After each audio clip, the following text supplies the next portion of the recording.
Goblins, Brandon here. If you enjoy what we do and you'd like to help support us create more and maybe even take the podcast to weekly, then the best way right now that you can support us is to head over to patreon.com/goblinsgrowlers. You can find all the different stuff we do there, one-page dungeons, bonus audio for things, all kinds of stuff. So head on over there, and even if it's just $1 or, however much you're comfortable doing, or if you can't put anything toward the Patreon, just tell a friend about it. Tell somebody about the podcast. That's another great way to support us. So patreon.com/goblinsgrowlers, and we'll see y'all soon.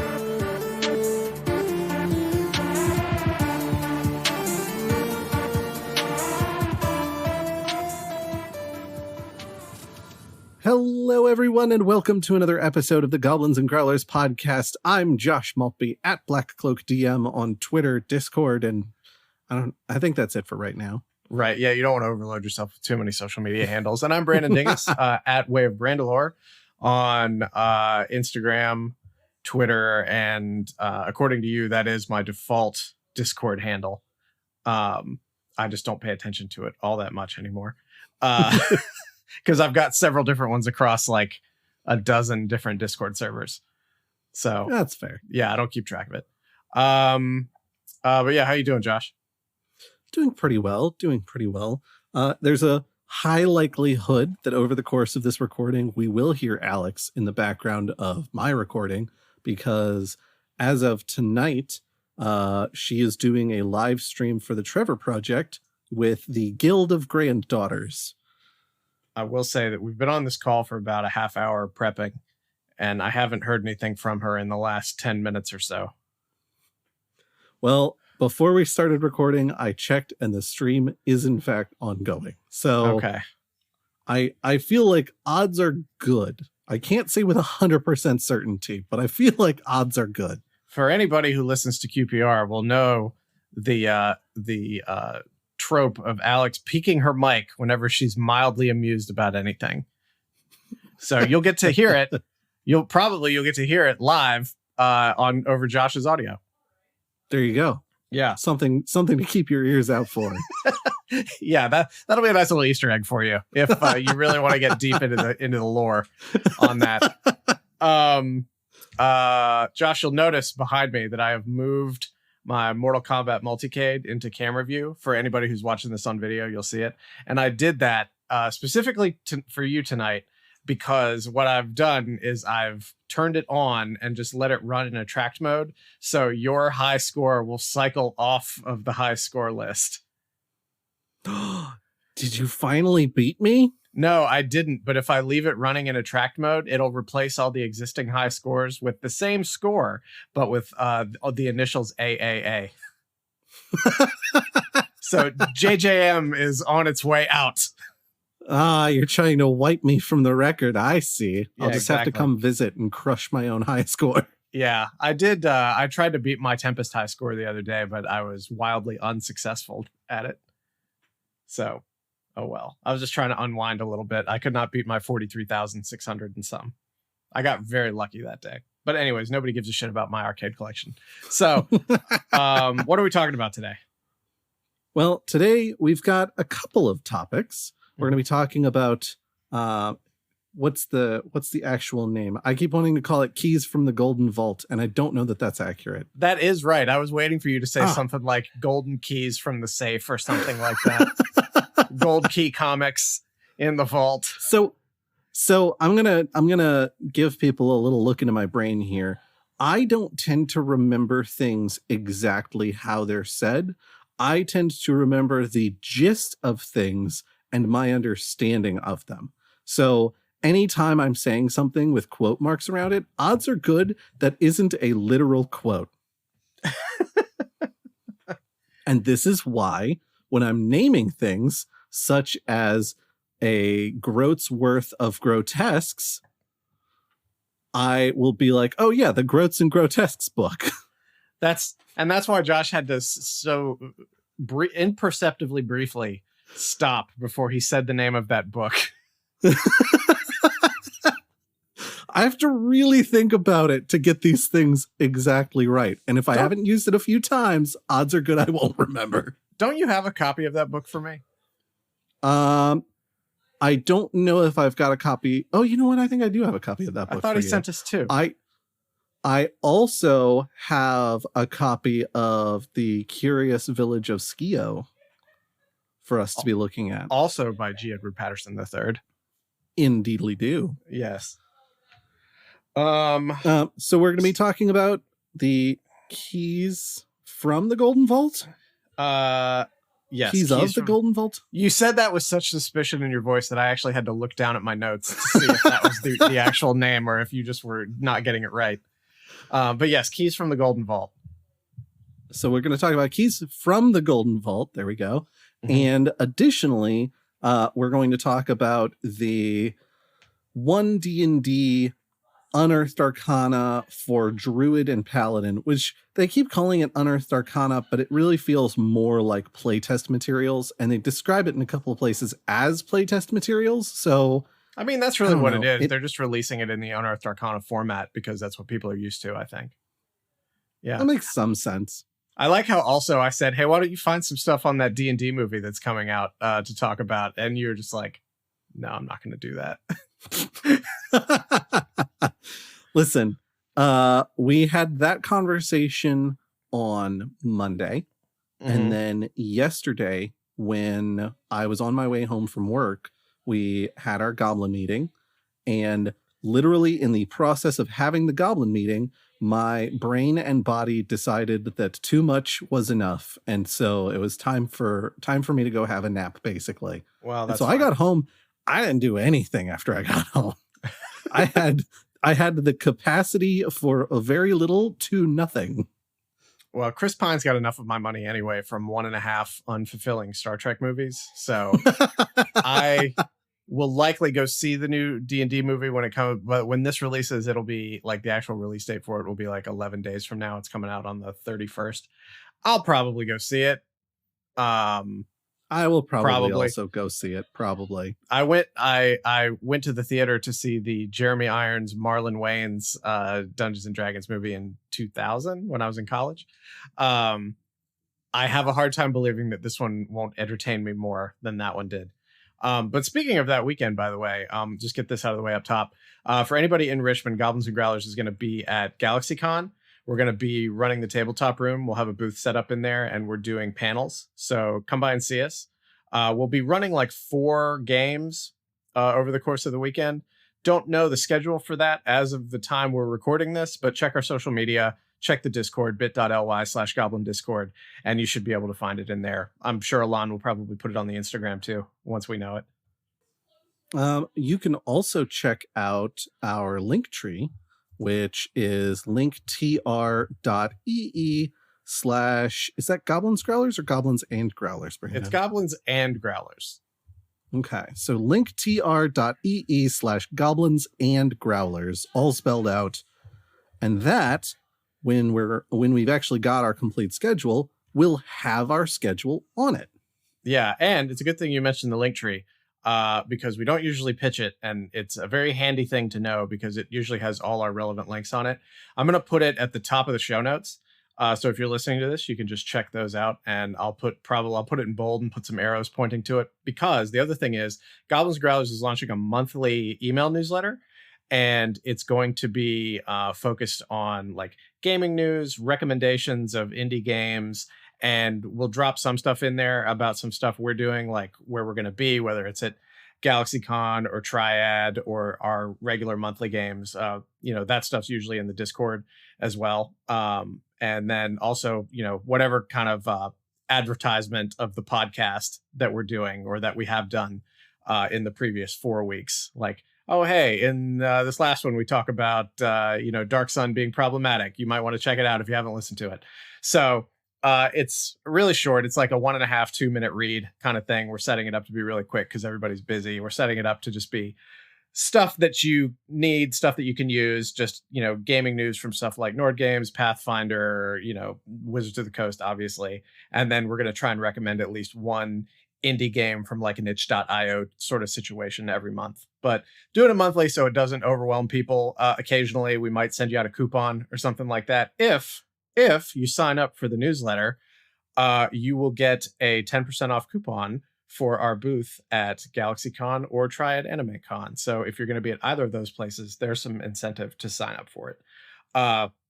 But got all that stuff out of the way. Now we can actually get to real content. Oh, and I forgot to, you know what? Never mind. Because I was going to say, the whole reason that I went down this road is because, like, I'll put the sign up link for the newsletter at the top of the link tree.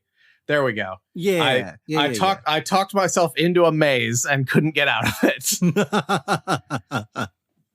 I was going to say, the newsletter is something that we've tried to do a couple of times, and we found it to be more work than we were willing to manage at that time. I think we've found a couple of ways to refine it so that it's not a lot of work, and also so that the content is relevant to folks. So if you already like our shows, you already like our events, then this should appeal to you, because we've really honed it down to the stuff that would appeal to you. Yeah, like I said, my goal is to keep this at like a 1.5 minute, 2 minute read, and then have links on there if you want to go deeper on anything. You certainly can. Precisely. Yeah. So, Josh, what do you want to talk about first? Do you want to talk about do you have to unburden yourself on this playtest material? For a change, I don't need to unburden myself. Okay. Mark that down on the calendar. Josh is not upset about some UA that he's talking about for the podcast. Let's not get ahead of ourselves and make it sound like I'm satisfied with the UA. There's still issues with it, I would say. But given that this came out 2 weeks ago as of recording, and it will have been out for close to a month by the time this episode releases, I suspect that folks will have heard from more than just us that this UA has a few problems within it. However, I've already been hearing some stuff about it, and admittedly, I have not really dug into it, but I've seen that, you know, it's weird because usually for this kind of stuff, there's a real hot take one way or the other. But everything I've seen so far, people have been really sort of even-handed in their feedback for it. Like, hey, you know, there's a little of this, a little of that. You know, this is fine. I question this, but, you know, whatever. Let's move forward. It's very weird, especially after sort of the atmosphere that Wizards had created in the last like 2.5 months, to see everybody just sort of being so chill about this. Well, all right. It sounds like we're there. So I'm just going to dive in. Right. The reason I think you're getting a lot of that sort of feedback out of people is because there's nothing really amazing in here, and there's nothing really terrible in here. The biggest thing that I think anyone could reasonably complain about is that druids have a significantly worse wild shape in this new updated system. Talk to me about that. So, first and foremost, this is playtest material for 1D&D.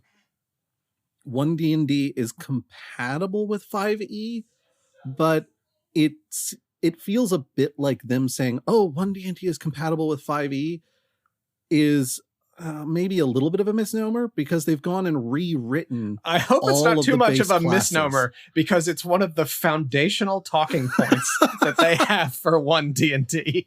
Well, here's the thing. The system still has a lot of the same terminology in it, but this feels like, I know that they hate when you call it this. This feels like 5.5e. Uh-huh.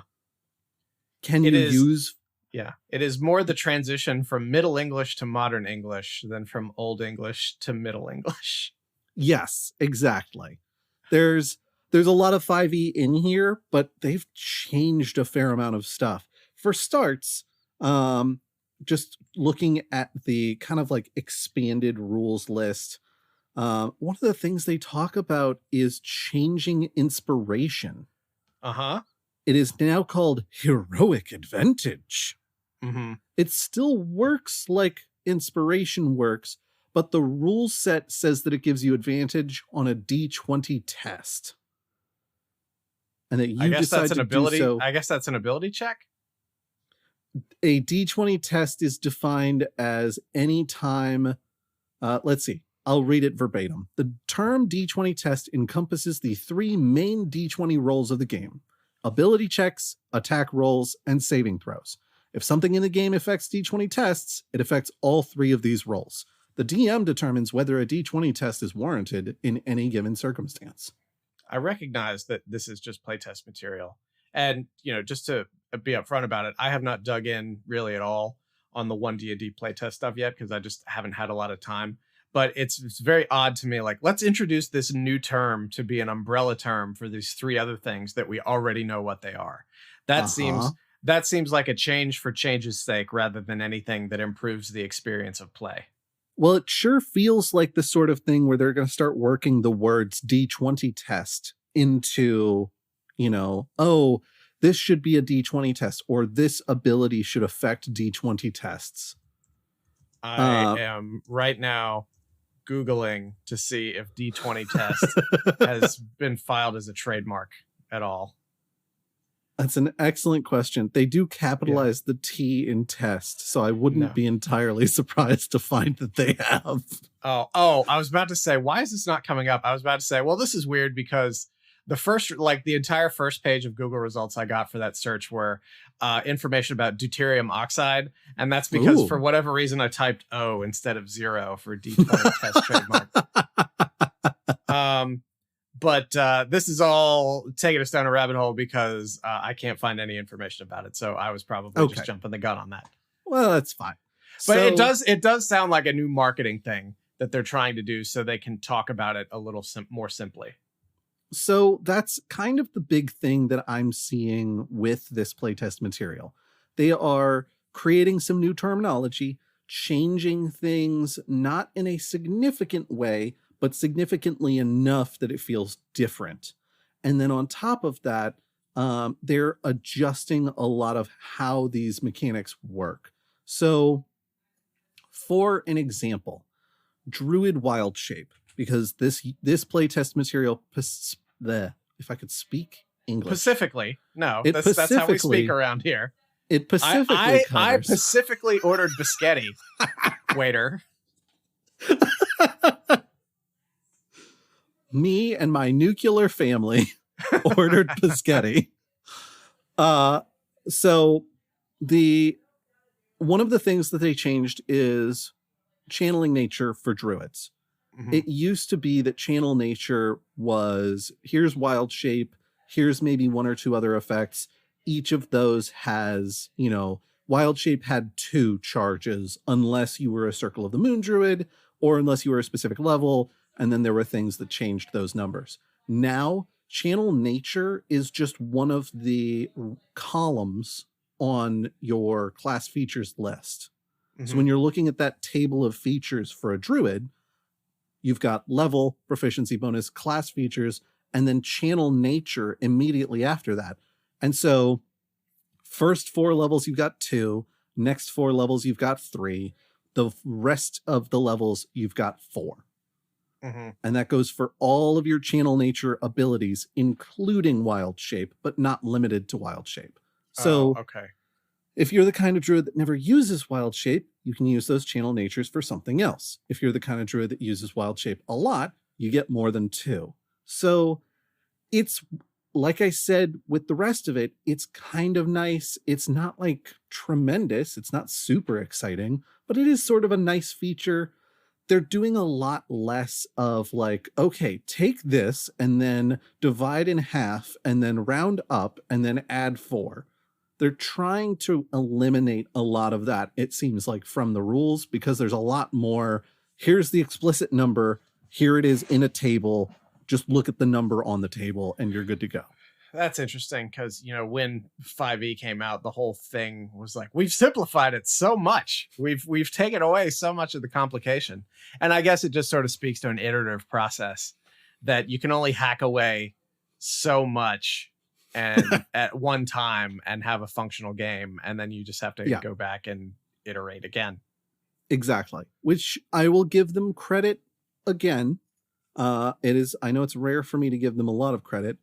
When you are looking at the class features after the creation phase, but before they get into the actual class features themselves, there is one of those little like GM notes boxes. Mm-hmm. And it says multi-classing and the druid. and then goes through everything you need to know about what do you need to have to multiclass into a druid, what additional skill proficiencies do you get for multiclassing into a druid, and then how do your spells add up as compared to other classes. Right. Which is something that I struggled with a lot when it came to multiclassing. Mm-hmm. If I didn't have a program doing the multiclassing for me, I was always like, wait, okay, so my spell slots are this plus that divided by this, and then this number goes over that number, and like it's a nightmare. Yeah. The one thing No, go ahead. The one thing they didn't really help with is that you still need to prepare spells for each of your classes individually, referring to the spell slots of an individual class to determine the number and levels of spells you prepare. So I've got 2 spell sheets then? Kinda, yeah. That seems like they're adding complications rather than taking them away. But it also says, add all your druid levels to the appropriate levels from other classes to determine your available spell slots for casting spells as detailed in the multiclassing rules. So okay. for classes like Paladin, where you get fewer spell slots, it says add half of your levels rounded up. Right. For your spell slots. So it complicates things a little bit in one way, but it also makes those rules a lot more accessible and easy to understand, because I'm not literally flipping back and forth from the multiclassing section to the druid, back to the multiclassing section, back to whatever my primary class is, back to the multiclassing section. Right. Like, this is so complex. This is why I don't play casters. I never have.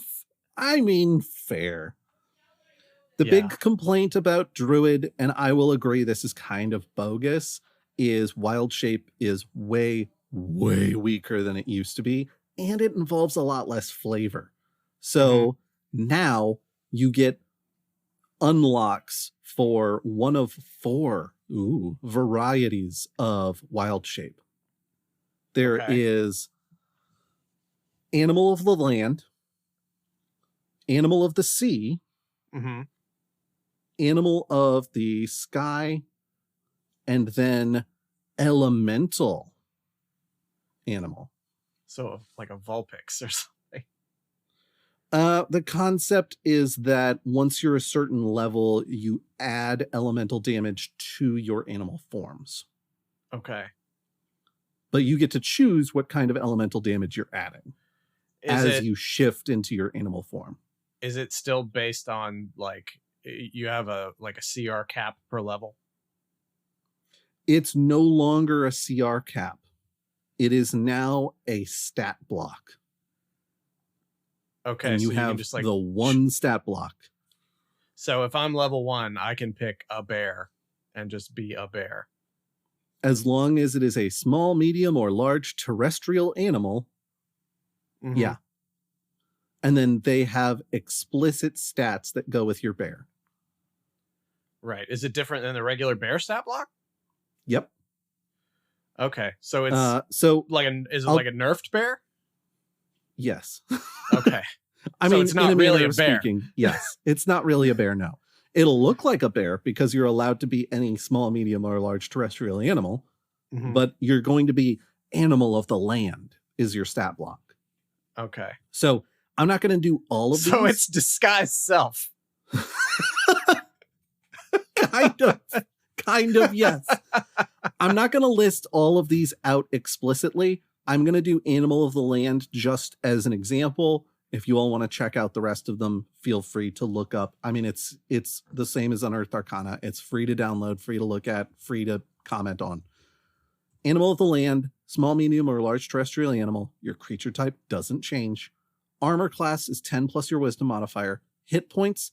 Here's the thing that hurts a lot. As someone who has played a druid before, your hit points, you continue to use your hit points and hit dice.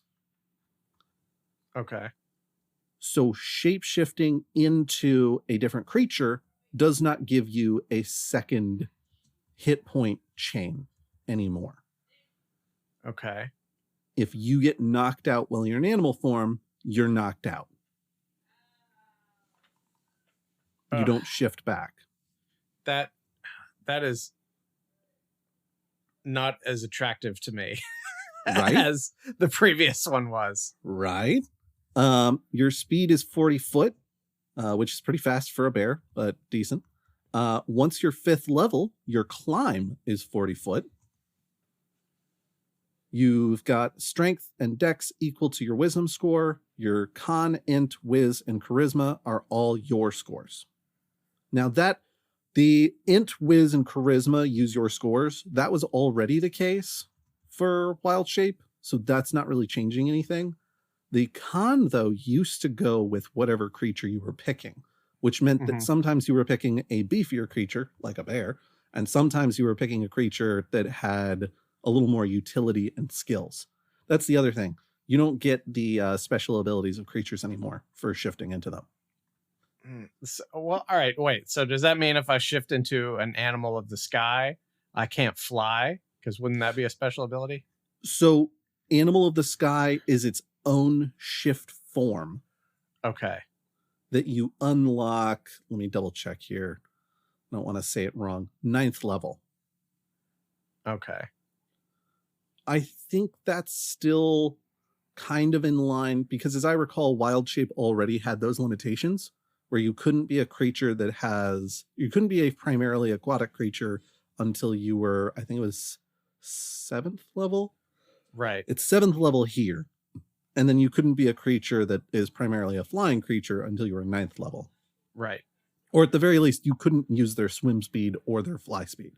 Yeah. And the only reason, even though I never played Druids, the only reason I know that is because of how, like, literally the dozens of times Chapman has tried to wild shape in QPR into a flying creature. Or a swimming creature at that one time. Yeah. What about an otter? Because they're like land creatures, but they can also swim. They're not aquatic in the sense of like fish or dolphins or something.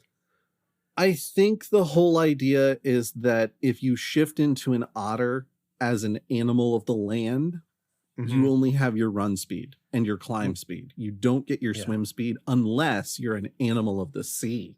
And no jokes, anybody. I chose otter just randomly out of the air. By the way, same as with bear. I just chose it randomly. Well, we know of your love of the bear stat block. So that was an obvious one. Yeah. Also, I want to correct myself before anybody can do so to me. Is I said Vulpix earlier. I meant Eevee. Well, no, because I guess because you get to pick the elemental. All right, I see where you're coming from. I was going to say Vulpix is an elemental, small dog-like creature. Yeah. No, I don't want anybody throwing their Pokedex at me on that. So to round out the last half of the stat block, you get Dark Vision 60 foot. You get the languages you know, which is a little bit different. I don't think Wild Shape right now is allowed to talk in Wild Shape form. Or at least rules as written. You get a proficiency bonus equal to your proficiency bonus. You have the Keen Senses ability, which means you have advantage on wisdom perception checks. And then you get Bestial Strike, which is a melee attack, spell attack modifier to hit, reach 5 foot, 1 target, 1d8 plus wisdom modifier bludgeoning, piercing, or slashing. And then you get multi-attack at 5th level, which allows you to make 2 Bestial Strike attacks. That's the stat block. That's it. Done and done. All right. Anything about Paladin? So Paladin is kind of interesting because what they've done is they've made some stuff a little more explicit. Oath of Devotion, for instance, which is one of the primary SRD oaths that you can take as a paladin, now has one of those, that same little kind of DM note block about, how you can do multiclassing, but it's got another one that talks about what might happen if you break your oath, the sorts of things that you can do in character to maybe appease your god. And then under that, the tenets of the individual subclasses, but also the individual oaths. So, tenets of devotion, though the exact words and strictures of the oath of devotion vary, paladins of these oaths share these tenets. Honesty, don't lie or cheat, let your word be your promise. Courage, never fear to act, though caution is wise. Compassion, aid others, protect the weak, and punish those who threaten them. Show mercy to your foes, but temper it with wisdom. Honor, treat others with fairness, and let your honorable deeds be an example to them. And duty, be responsible for your actions and their consequences. Protect those entrusted to your care, and obey those who have just authority over you. And then the breaking your oath box talks a little bit about if you're doing things that are in direct violation of your oath, and you're doing them willfully, your god might abandon you, and you might have to move those levels into a different class. Or you might be forced to take a more appropriate subclass by your GM. Which I kind of appreciate, because they talk sort of loosely in the book about, well, these are what your oaths are, and you have to make sure that you adhere to your oath. But they don't really talk about the consequences of not adhering to your oath, or even things you could do if something is like, okay, well, I know I'm supposed to protect people, but today I was casting Divine Smite and I accidentally hit a bystander. Like that sort of thing. Like, it wasn't intentional, but I did do something against my oath. What do I do about that? This actually covers that in a little more detail for you, which is kind of nice, I would say. None of the paladin stuff is striking me in the same way the druid stuff did. Well, the big complaint right now is that Wild Shape that's basically a huge nerf for Wild Shape. And it's frustrating that that's a huge nerf. Some of the stuff I think is kind of nice. Doing Channel Nature as its own, almost like a special feature, like a Channel Divinity. I think that's nice. I'm for that. Having those sorts of features be part of that table of class features that everybody refers to when they level up. Right. It's kind of nice. Makes it easy to refer back to and see where you're at and what you're doing. But having Wild Shape be significantly weaker is frustrating. Yeah. The rest of Paladin stuff looks pretty much in line with normal Paladin. I just want to say really quick that having Alex on her stream while we're doing this is like when you're a kid and you call your grandparents and they're blasting the news super loud on the phone. I don't know if anybody listening to this can hear it, but I can just very clearly hear Alex just reacting to things. When we started the call, I was like, Josh, can you shut the door to the office? And he was like, it is shut. It is shut. The way is shut. Yeah. Speak, friend. Do not enter. I don't know if the dead keep it, but the way is shut. One big thing, and they took note of this in this particular play test feature list, is that folks looking at the level 20 abilities were like, all right, these are kind of weak, actually. Like, these sort of suck. And they make note of it in here. They're like, hey, we noticed this. We understand that. We're going to do some adjustments. For this group, here are some kind of features that you might have as a choice. One thing of note is that you no longer have to stick to a individual class to get level 20 features. Which I think is frankly kind of cool. However, you do have to stick to a class grouping. Now, class grouping, that's not a thing that's in normal D&D 5e. What does that mean? Well, what it means is that Wizards has decided that there are 3 types of classes. There are experts, which are your classes that get expertise and are good at things and are kind of specialists. Those are your rogues, your bards, your artificers. They've got mages, which are your wizards, warlocks, sorcerers. And then you've got priests, which are your druids, paladins, clerics. I don't think I hit everybody. I was going to say, where do barbarians and fighters fall under that? Last, I'm forgetting the name of what they called that grouping. It Meat was shields. They should just give in and call it that. Warriors. That's the grouping I was missing. Mine's better. Warriors are your barbarians, fighters, and monks. Are rangers and experts? Rangers are experts. That is correct. Okay. So experts ends up with 4, mages with 3, priests with 3, warriors with 3.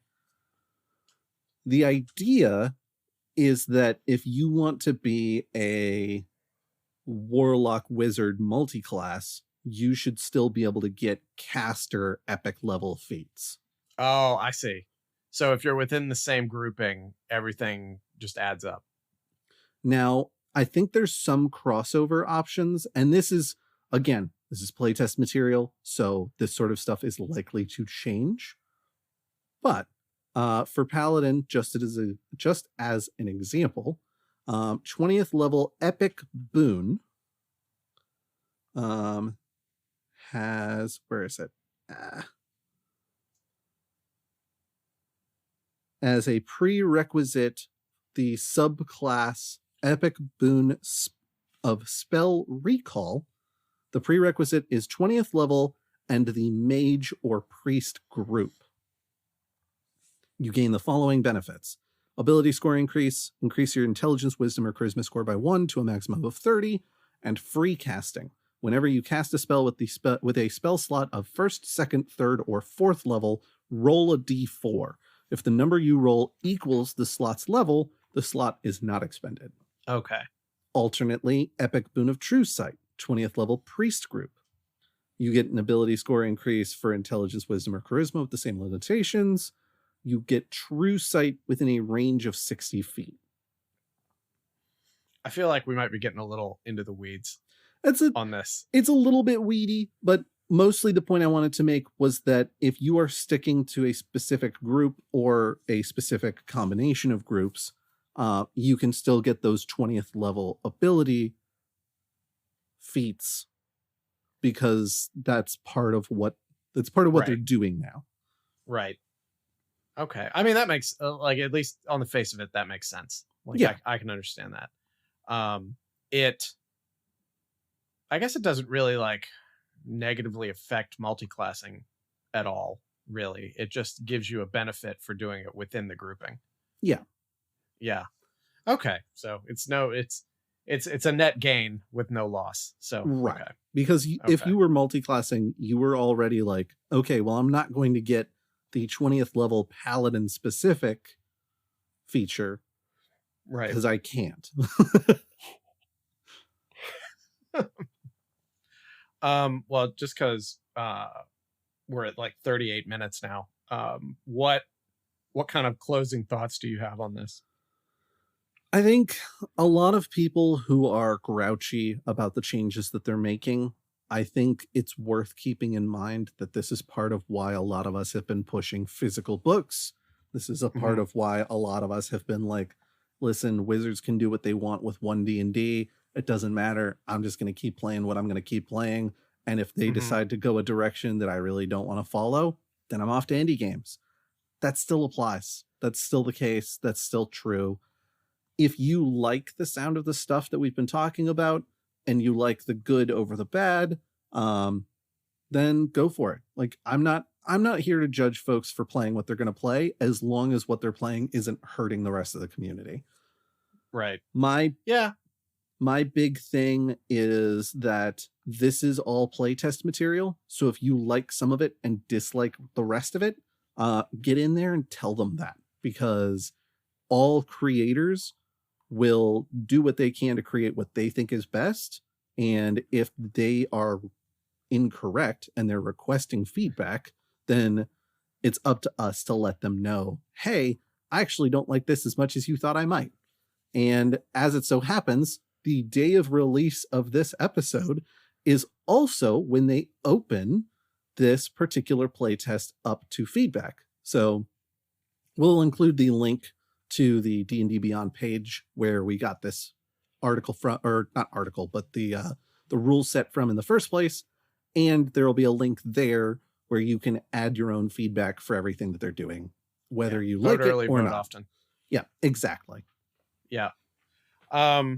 So transitioning out of that into more D&D stuff, I realized that we had never actually had a chance, just with the craziness of everything lately, to talk about Keys from the Golden Vault, which I guess maybe like 6 months ago when we were we did an episode that sort of talked about all the physical stuff that was coming out. We also we had Noah on that episode, and we also talked about like 1D&D. But we sort of went through all the books and everything that were coming out in 2023.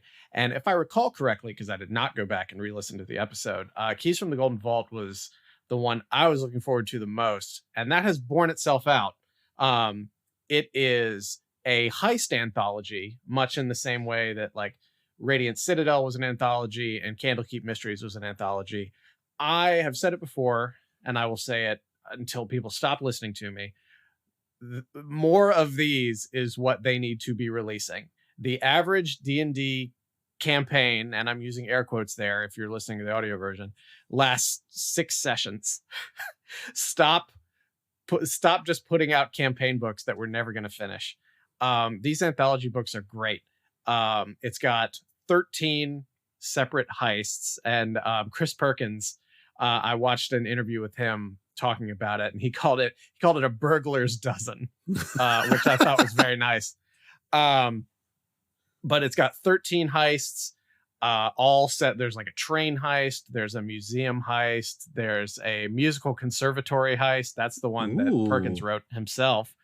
They all have sort of different hooks and everything. But as I do when I go into most Wizards books, especially in the last like 12 months or so, with all the criticism that has sort of rightfully been leveled there, I've been going into them like I'm really not sure how I feel about this. But I just, in the interest of expediency, I bought the electronic version of this for D&D Beyond. So that might have colored the way I'm looking at it, just because I was able to just jump from section to section, but I did read through it sort of chronologically for a while. But it just gets right into it. It doesn't fool around. It's like, hey, we're doing heists. Everybody knows what a heist is like. Everybody's seen a heist movie. We don't have to belabor the point on this too awful much. I have my page of notes here on my white piece of paper.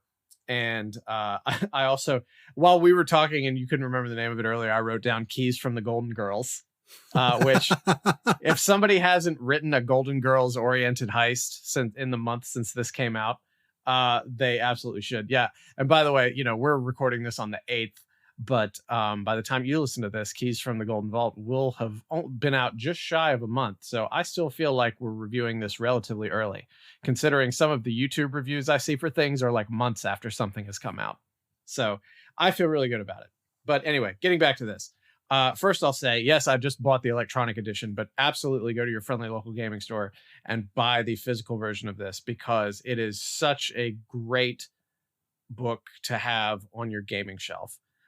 Whether or not you end up using these, like there's like sort of a loose campaign you can play through all 13 of these, and I'll talk about sort of how that's set up in a minute.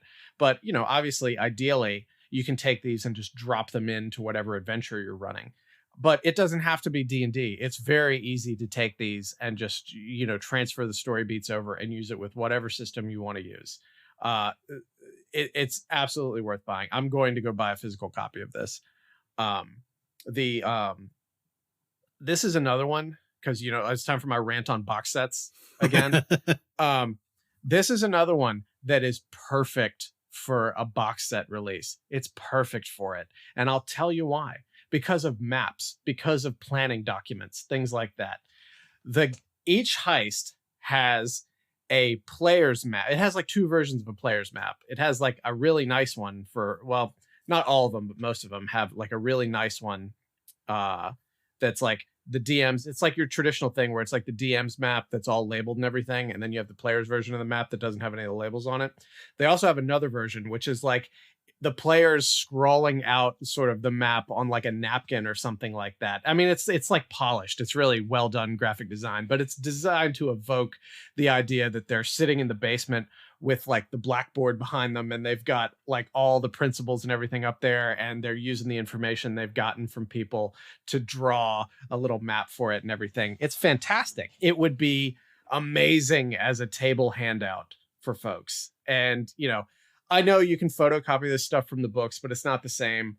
Like, this would be great. You could have a package of invitation envelopes and pieces of paper that you could put in there to hand out, like when your party has to steal or forge an invitation to get into a gala, which there are at least one or two in here that involve a gala, because you can't have a heist adventure without offering the party the opportunity to scout or infiltrate by showing, like, crashing a gala, essentially.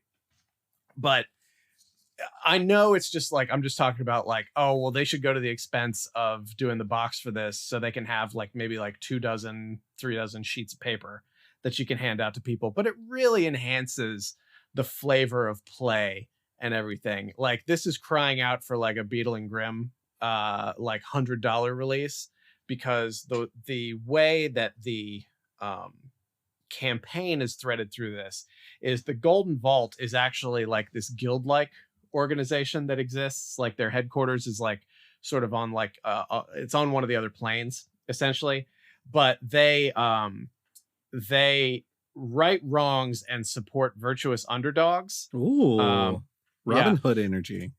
And much like Charlie's Angels, like if the party is in their employ, the party will receive a key, and they've got a music box, and they can insert the key into the music box and it'll open, and it will give them their mission, like Charlie's Angels or Mission Impossible or something like that. And then once it's done, the key disappears. I was going to say, that sounds very like your mission, should you choose to accept it. But can you imagine like how cool it would be to have an actual music box, and like you could just do it really cheaply, like as like a USB speaker or something, and then the key is just a USB that you plug into it and it plays the mission. That would be amazing.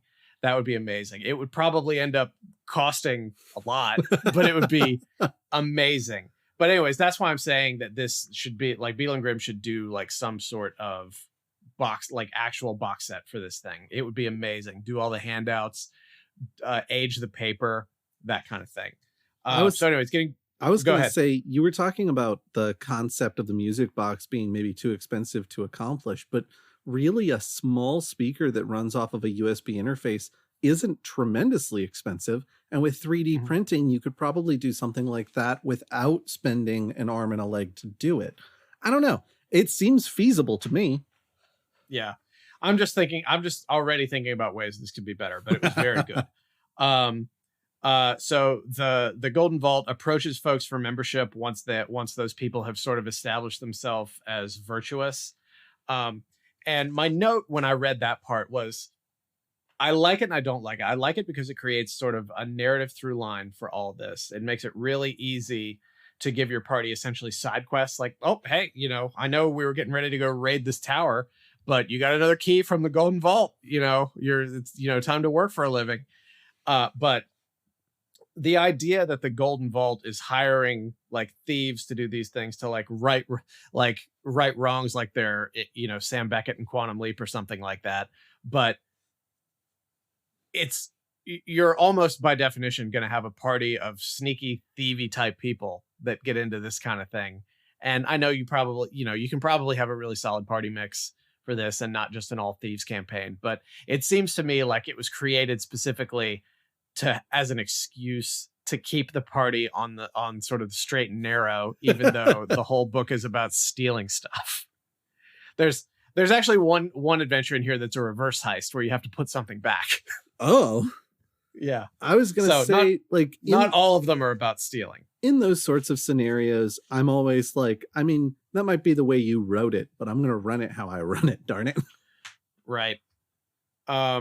The Golden Vault can function as sort of a Deus Ex device for you. Like if the players get jammed up, the vault can send help. The first, I also wrote down Bajoran terrorist cell because I've been watching Deep Space Nine a lot lately. And the Golden Vault operates like one because they're compartmentalized and they're essentially cells within it. So if like one cell gets compromised, they can't compromise the entire organization, because you get like a handler from the vault that can actually help you out with things, interface with you in person, that kind of thing. It has statistics for rival crews, because like it's really big on complications too. It talks a lot about throwing wrenches at your party and making sure that nothing goes smoothly, which is really the only way to run a heist and make it fun. Right. Nobody likes a heist where everything goes smoothly, unless really you're watching Ocean's 11, which is probably the best heist movie I've ever seen. I would say even Ocean's 11 has the perception of things not going smoothly. Right, but it was a double fake. So it's got that. It's got it really tries to help flesh out the characters and stuff too, because it gives you a table to roll for motivations for all the different people who could be on a rival crew. It gives you a table for their statistics and things. And talking about how they try to essentially bootstrap detail a lot in this, because it's a heist, so you're running fast. And as the GM, you're going to have to think on your feet a lot for something like this. The first adventure in there, it's a level 1 adventure called the Merkmeyer Malevolence. It's a museum heist. So all the guards at the museum, it's got like, there's a table and it's got their name. It's got sort of a little quick bio about them, like why they're doing the job. Like, this guy only works here because he has to repay a debt to so-and-so. This person was a veteran and they retired and got bored, so that's why they're guarding the museum and things. So it really does an excellent job of helping you to flesh out your world without having to do a lot of the work. Because you know how everybody knows how it goes. Like, you put all this effort into creating a living, breathing world, and then your party completely ignores what you put the effort into. So this really helps you focus it a little bit. Has Wizards been listening to our panels on how to run better games? Because this is advice I've been giving for years now. When you're creating NPCs, that you give them like just a little motivation blurb so that you know why they are somewhere. And if the party decides to interact with them, you can be like, oh yeah, this guy's headed to the grocery store for his 2 kids. So he has 2 kids. He's very poor. He needs groceries. Like, yeah. I've been giving that advice for years. I appreciate that they're doing this now. So I scanned through a lot of these, but the only one I sat down and really read all of, because I kind of didn't want to spoil myself on all of it, was the Merkmeyer Malevolence. And I'm going to just sort of go through my notes here. It's, like I said, it's a museum heist where you have to steal this egg. It's like the egg of like an eldritch horror. Oh, and God. The whole thing is like, there's an anthropologist who very quietly was into the occult, and she realized that this, like, oh man, this thing, if it hatches, and it's probably going to hatch really soon, it might consume the town or even the world or whatever. So the party ends up getting involved in stealing it. And this is really my kind of adventure, because it's basically the sort of adventure I like to write, like setting wise, because it's essentially the real world with sort of D&D and magic and stuff pasted on top, because you've got an anthropologist who's working for a museum and they're trying to like explain something, but nobody in the administration of the museum believes them, because those people are all stuffed suits and things like that. And like, all it's missing is a labor dispute, and it would be perfect. It would win my personal Eni award if it had that in there. One of those rare occasions where it doesn't belong in a museum. Exactly. And I do have an Indiana Jones reference later. You just got ahead of me. The game provides it provides a way for you to start this via a Golden Vault assignment, or the anthropologist seeking out the party, or a personal connection between the party and the anthropologist. So it gives you a lot of ways in.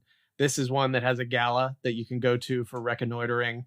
Like you can steal a master key off of one person who's walking around with it, or you'd have to pick locks to get out of the common areas and things like that.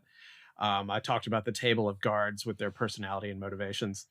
It's fantastic because it talks about like all that's missing are like the laser field, like the laser web. Because it's like there are alarm spells all over the place. There's an arcane lock that triggers if you very poorly do your Indiana Jones sandbag swap onto it. It had like there are animated statues that augment the guards and things like that. And then at the end of it, there's adventure hooks to continue on that story. Like if you don't necessarily want to jump to the next one, or you want to continue some of the threads because you know built up your sort of own at the table lore on this, it gives you a couple places to go with it. But it was fantastic. And like I said, that was the only one I read through word for word. All the rest of them I scanned through, but they all seem to be basically on that same quality level. It's great. Like you got one where the party has to break into a prison fortress. Like I said, there's a train robbery. There's a train heist for like a train that goes, it's a multiplanar train, essentially. You have to go to essentially a Nine Hells casino and do a heist there for like, I think somebody's soul. What? It's great. You should 100% pick this up. If you can only buy one D&D supplement this year, buy this one. Like from Wizards, buy this one. That is, of course, if you like heist games. It's not everybody's thing. Maybe you would rather have the book about giants or something like that. But this, for me, like a few years ago, I did I was hired to DM for a bachelor party, and I wrote a heist adventure for it. And reading through this stuff has made me get that out and go back through it. It's like a 37-page document that I wrote all that on because it's in multiple phases and everything. But it's inspired me to go back to that and really start polishing it, editing it, cutting it down, and making it a much more sort of targeted, fun adventure. Reading this, and this is going to sound like I'm overselling it a little bit, but I'm trying not to. Reading this made me excited to write 5e adventures again, which was lately something that had felt a little bit like a slog for me. But this has sort of given me a fresh infusion of energy and ideas. And that's another reason that I didn't read through everything, is because I didn't want to accidentally find ideas that I would be stealing. But get this book. This, I'm usually not this effusive about these things, but this is very well done. It's fantastic. Chris Perkins, you did a fantastic job. And Amanda Hammond, who's a senior designer on D&D, worked on this as well. I think they were the two like primary editors on it. Fantastic. Very well done. I will say, going back to something you said earlier about like you can pick a character's pocket at the gala, or else you have to pick locks to get through multiple areas. I love stuff like that, where it's like, okay, you're here for this one purpose, but there's a couple of things that if you maybe take a little extra risk, there's a little extra reward in it for you. Not necessary. You don't have to, but it might make your life easier later if you take those risks now and succeed. And like, I feel like they've been doing more of that kind of writing in the modules that I've been looking at. And I appreciate that so much, because for such a long time, it was basically like, okay, you either succeed at this or you fail and your life gets harder. And it's like, why though? All right. So, hey, this is interesting. So I did go to the credits page on this. One of the things I was complaining about, I didn't say this out loud, but I was a little upset that I couldn't find the credits anywhere, because normally they're like in the front of the book. But on the digital version, they're not. You have to go to the actual credits page, which is at the end of the table of contents. Yeah, Amanda Hammond and Chris Perkins were the project leads on this. And as I scan through here, I see that one of the consultants was Maat Crook, our friend who we met at GalaxyCon many, many years ago. They, I believe, have since won an ENI award. I think that's correct. They're wonderful. I enjoyed spending time with them. Yeah, absolutely. Alon and I got lunch with them during like the Saturday of that GalaxyCon, but that only makes me like it more. Like actually knowing someone who is involved in it. Well, they've also been running and writing Adventurers League games for quite some time now. So I'm not entirely surprised to find that something that's a little bit more table accessible, they have a hand in it. Like, I think that's one of the benefits of being someone who plays a lot of games and writes, is that you don't have the concern of, I run this for my at-home group, who is the same group of people I've been playing with for the last 15 years. And so I know all of their, little idiosyncrasies in and out. And I've written this adventure to be great for them. If you're playing Adventurers League games at conventions, especially, like you know a thing or two about having a broader appeal, just generally. Doing what we do and writing and running adventures for strangers just randomly taught me so much more about writing adventures. Than just DMing for like one group for years would have ever done. It's like, if you can get over your social anxiety, I advise anybody to get out there and do it. Yeah, it is challenging, and sometimes it can be very frustrating, but it's also very rewarding in a lot of ways. Yeah. The thing I'll end with is the cover art for the non-variant version of it is a couple of folks rappelling in from like a dome light to steal like a cello. It looks like. I really think this is probably the one where they have to steal a musical instrument from the conservatory, which is the one Chris Perkins wrote. And I wonder if it's a coincidence that that's the one that they're using for the cover. But, ultimately, I don't care. It's a great book. Buy this book. Did I miss your Indiana Jones reference, or did you not get around to it? I did get around to it when I was talking about the bag of sand. Oh, okay. Honestly, that's become so common in just like pop culture nomenclature that I didn't even conflate the two for a moment. I was just like, the bag of sand thing. You remembered poorly. Well, next time I have an indie reference, I'll just kill Alfred Molina. Oh. Yeah. Oh. Yeah. Josh, do you have anything else? Any other comments, questions on Keys from the Golden Girls? I don't know that I've got any other comments or questions on Keys from the Golden Girls. I am keen to check that out and kind of see how things are going. I think the one comment that I've got is the radical change from Wizards of the Coast is revoking OGL 1.0A and instating their new, more iron-fisted OGL, that they're going to be restricting people like what they can make and making money off of people who are already making money, to where we're at now, where I'm like, I could go see the D&D movie. I could go pick up Keys from the Golden Vault. Like, I'm okay with all these things. These are, I think I'm having an easier time separating the people who are working on these projects from the big wig executives who were making these kinds of decisions, especially after hearing from Kyle Brink himself that a lot of the people who are on the design teams weren't in the room for a lot of the conversations about the OGL when it was becoming a problem. Yeah, I mean, Lord knows I'm not like an apologist for WotC, because they've had a lot of problems that they've had a lot of trouble addressing, and it's an ongoing process.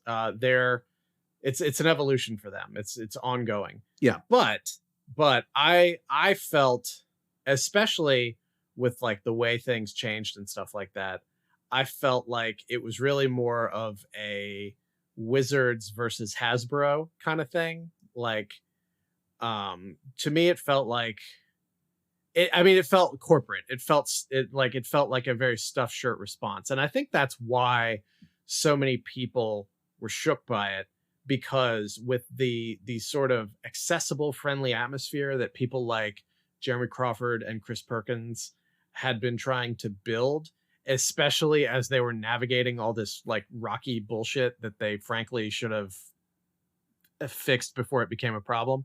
Yeah. For all of a sudden, for everything to go that way, it didn't feel like the same company. So I feel like that was more of a capital B business response, and Wizards knows their audience better, and they were probably just frustrated. Like, when you have a boss who doesn't understand what you do and how what you do is different from what they've done, it's very difficult to translate that. It's like if you're in sort of a middle management position there, which, you know, the head of WotC in that, from that perspective, is in a middle management position.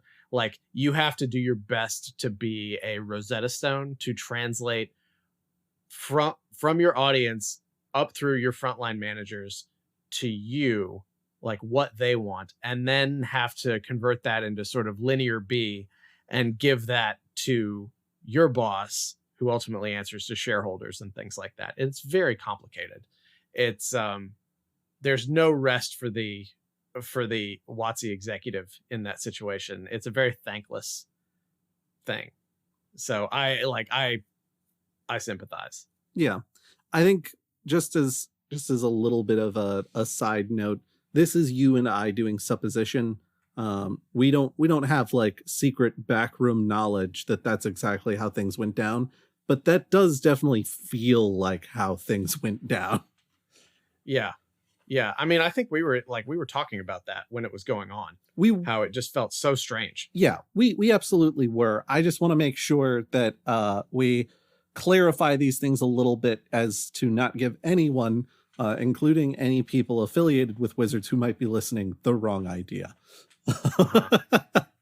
But speaking of Wizards, buy Keys from the Golden Vault. Yeah, it sounds like a wonderful book. I'm excited about it. Mm-hmm. Mm-hmm. So do you have anything else, Josh? No, I think that covers everything I wanted to get into. As per usual, telephone, telegraph, tell a friend about the Goblins and Growlers podcast. And also, if you don't mind, telephone, telegraph, tell a friend about the Goblins and Growlers Gazette newsletter. You can sign up for that at the top of our link tree, linktr.ee/Goblins and Growlers. It's monthly. It's not going to spam you, not going to annoy you. Also, join the Discord, bit.ly/Goblin Discord. We'll be at GalaxyCon the weekend of March 24th, 25th, and 26th. Yep. And then we'll be at Triad Anime Con just outside of Charlotte, if I recall correctly. I'm going, so I should probably figure that out. The following weekend, so like the 31st, the 1st, and the 2nd. I'm looking up Triad Anime Con right now to see exactly where it's at, so that we'll know for sure. It is at the Benton Convention Center in Winston-Salem, North Carolina. Oh, Scott, cut out that part where I said that it was outside of Charlotte. Well, technically, Winston-Salem is outside of Charlotte. Yeah. You know what's funny? I was putting the newsletter together yesterday, and I searched for and typed out Winston-Salem when I was confirming where Triad was. So that's on me. Anyway, so yeah, if you're in Winston-Salem, the last weekend of March / first weekend of April, come see us there. Hell yeah. What a cluster. We're excited to see folks at the many conventions. If you see any of us in early April and we look a little zombified, you know what's up. Yeah. All right. Well, everybody, thanks for listening to us. We ran a little bit long today, but we appreciate it. And we will catch you in a couple weeks. Sounds good to me. Bye, y'all. Bye.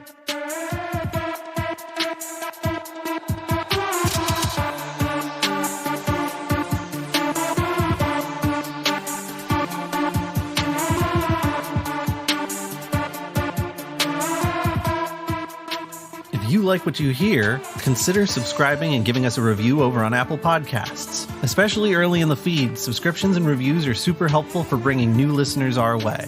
Thank you!